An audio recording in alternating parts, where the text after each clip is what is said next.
I just want to start tonight by thanking everyone for supporting our documentary on Bondi last night, and especially to those who courageously sat down with us and told their stories. Almost everyone who was in that documentary last night had never been on camera before, and for the first time they were sitting down to talk to the media, and it was about the single most tragic event that had ever happened to them. And that takes courage. Now, to take you behind the scenes a bit, each interview we did went for around an hour, some a bit more, some a bit less, and we had in total 57 witness testimony on camera.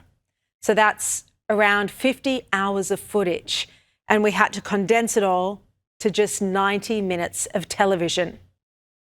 So there's still more detail and depth, which is why I wanted to write the book and record it all properly.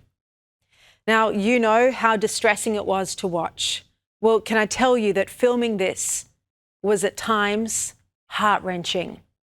And there are many moments that have stayed with me in my heart, and none more than Matilda's little sister, Summer. When at school someone asked you whom you want to be when you grow up, what did you answer? Sissy. She wants to be Matilda she when she wanted grows to up. be Matilda. Yeah, and you always carry her around with you. Yeah. She's always there. She's everywhere, watching over you. Summer shared a bedroom with her big sister, and they did everything together, from dancing to judo. And what did she love doing? She loved singing. Singing, dancing, Gymnastic. gymnastics, Minecraft, Roblox. 6, 7. Oh yeah, 6, 7, 6, 7. Wait, Mama. Up high. Okay. Down high. In heaven. 6, 7. Oh. You think Matilda will still be doing 6, 7 in heaven? Yes. It'll stay with me always, and there's not a day when I don't think about Matilda. And Summer just turned 7. She actually has her birthday party this weekend, and it'll be her first without her sissy. The other person that really stays with me is Eva Whiteson. Now, the last thing she remembers is speaking to her childhood friend Edith Brutman and her husband Tibor about the donuts. And Edith was complaining that they were a bit stale. And Eva was saying to her, well, if you have to make 1,000 donuts, then they're not going to be so fresh. And Eva said to Edith, I'll make you a fresh batch this week. That's the last thing she remembers.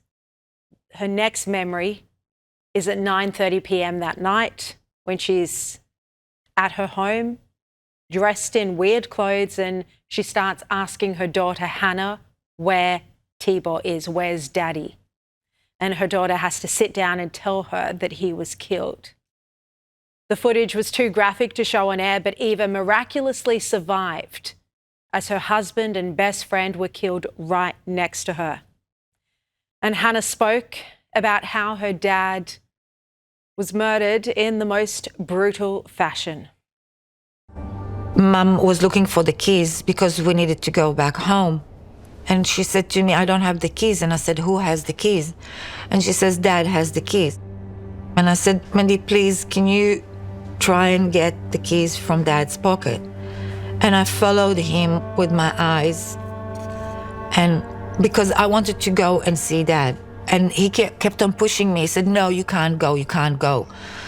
And I didn't understand. But then when he went to get the keys and I saw him and I saw his face, the minute he picked up the blanket, I knew exactly what happened.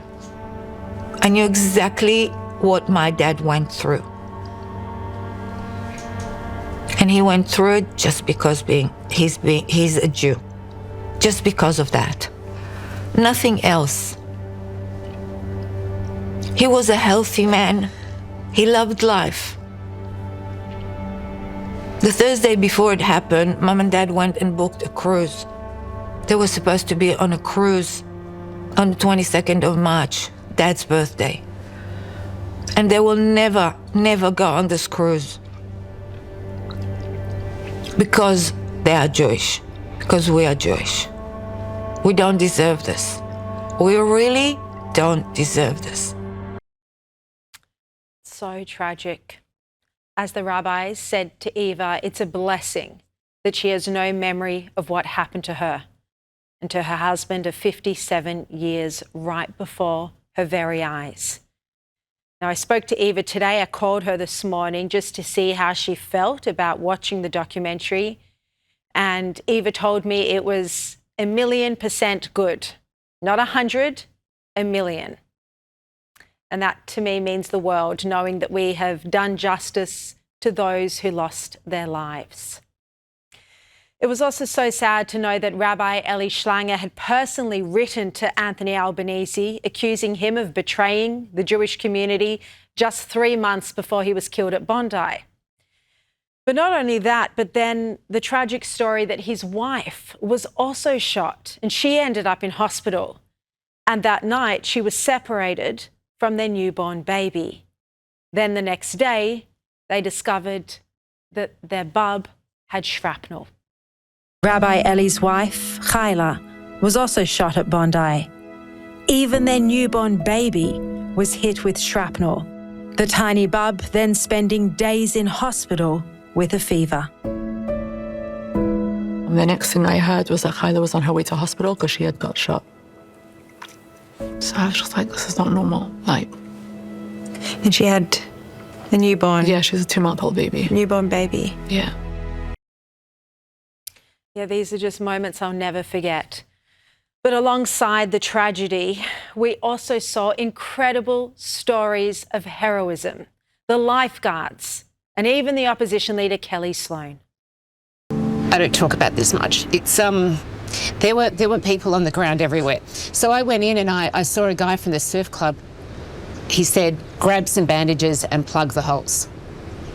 I went to the first person I saw on the ground, and it was a lady, and she had people already plugging the holes, but what she didn't have was someone holding her hand. And so I remember holding her hand and saying, my name's Kelly, I'm here with you.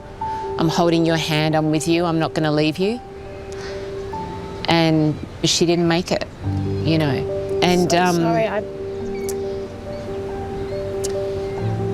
and then I went to the next person, and it was a lady, and she was sitting there, and I said, who are you with? So she was sitting there by herself, and she said, this is my husband. And her husband was on the ground in front of us, you know, and she was in incredible shock. So as first responders, looking back on the event now, I'd really love the families of the victims and patients to know that everybody had a hand to hold. And that's what really stood out for me, is that the patient care was unbelievable. And So no one was alone in their final moments. no one was alone in their final moments. Everybody was feeling loved and cared for, and that's the image that I take away from the incident most. And what's amazing about Kelly Sloan's story there is that even though she's the New South Wales opposition leader, she's a politician, she hadn't spoken about this in the media up until I actually sat down with her and drew it out of her in a long interview. She hadn't used this for politics, which you'd think most politicians would have done. And you can see just how touched she was by that. And I personally think she has been quite affected by this over the past couple of months, by what she saw that night. Now, one of the most powerful messages from the documentary was one of resilience, that we won't let the haters win. And to me, that was encapsulated by this grandmother, Tessa Neeson, who was at the Hanukkah event with her family, and she hid during the shooting. And we went home and the menorah had already been put up. And we lit it and we sang and we just thanked Hashem, and we are proud Jews, and nobody and no one is going to take that away from us.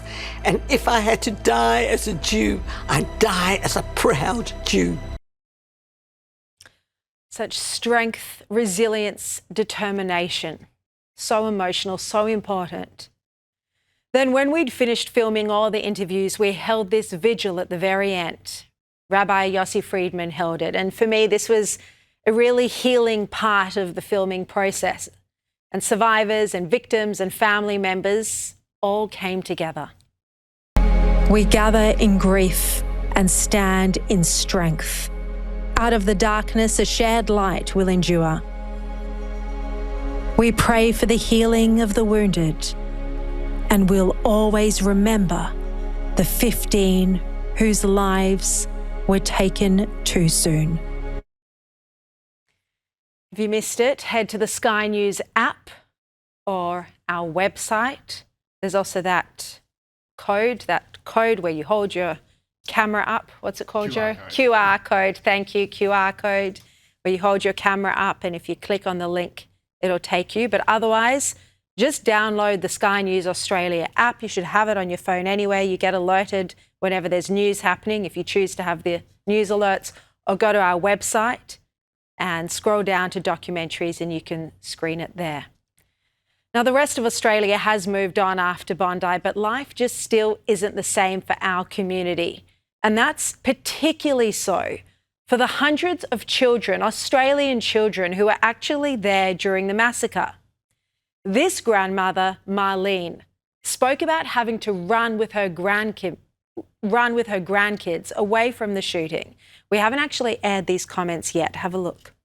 I remember as I was running with the boys, and they were saying, Jacob was saying, we're going to die.